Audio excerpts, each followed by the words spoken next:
बहुत समय पहले की बात है, जब धरती पर जादू अब भी जिंदा था और इंसानों का रिश्ता प्रकृति से टूटा नहीं था। एक घना जंगल था, अरण्यक वन, जहां की हवाओं में मंत्र गूंजते थे और पेड़ों की फुनगियों पर परियां खेला करती थीं। इस जंगल के पास ही एक छोटा सा गांव था, नीलकुंड। वहीं रहता था एक साहसी और जिज्ञासु लड़का, अविरल, जिसकी आंखों में सपनों का समंदर था और दिल में साहस की अग्नि। गांव के बुजुर्ग कहते थे कि अरण्यक वन में एक प्राचीन रहस्य छिपा है, कल्प वृक्ष, जो हर इच्छा पूरी कर सकता है। मगर उस तक पहुंचना आसान नहीं था। वहां जाने वाला कोई लौट कर नहीं आता। एक दिन गांव पर मुसीबत आ पड़ी। पास के राजमहल का सेनापति गांव से जमीन छीनने आया। गांव वालों के पास बचने का कोई उपाय नहीं था।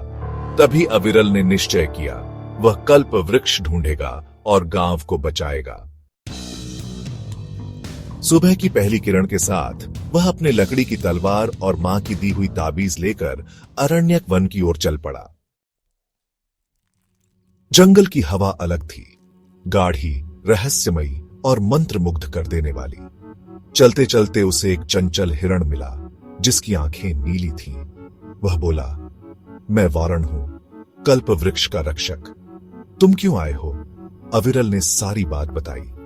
वारण कुछ पल चुप रहा, फिर बोला, तुम्हारा हृदय शुद्ध है, लेकिन मार्ग कठिन है। तुम्हें 3 परीक्षाओं से गुजरना होगा।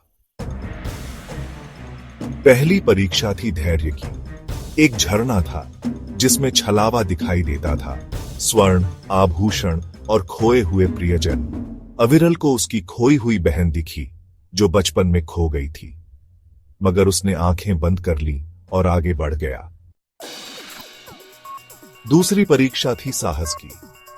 एक गुफा में विशाल नाग बैठा था, जिसकी फुफकार से पत्थर पिघल जाते थे। मगर अविरल ने निडरता से अपनी लकड़ी की तलवार उठाई और बोला, मैं लड़ने नहीं, समझाने आया हूं।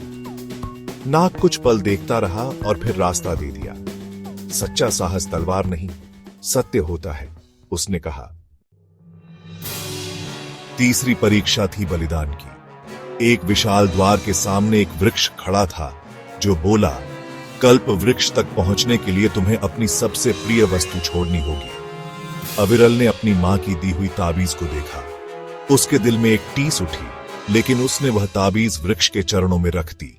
तभी द्वार अपने आप खुल गया।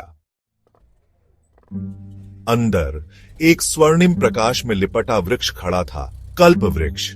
उसकी शाखाओं से सितारे झरते थे और पत्तियां हवा में संगीत गाती थीं। अविरल ने सिर झुकाया और कहा, हे देव वृक्ष, मेरे गांव को बचा लो।